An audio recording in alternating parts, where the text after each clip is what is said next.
আসসালামু আলাইকুম। তো নতুন একটা ভিডিও নিয়ে আপনাদের মাঝে আসলাম। আমাদের সাথে আছে আরিফ ভাই। তো আরিফ ভাই কিছু বলো, কিছু বলো। সবাই ভালো আছেন নাকি? আমরাও সবাই ভালো আছি। আমরা সবাই বলতেছি সৌদি থেকে।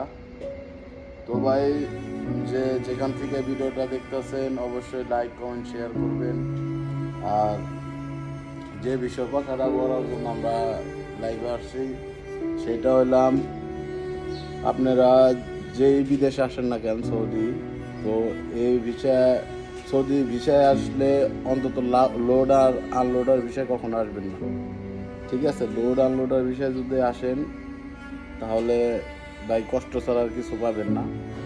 কারণ সৌদি লোড আনলোডার বিষয়ে একটা আর কি স্ক্যাম চলতেছে, যেটা নাকি বাংলাদেশে যেমন ক্রাইম হয়, এটাও সৌদির ভিতরে একটা ক্রাইম। এই বিষয়ে যতগুলা লোকই আসবে 100-র মধ্যে ভাই 90%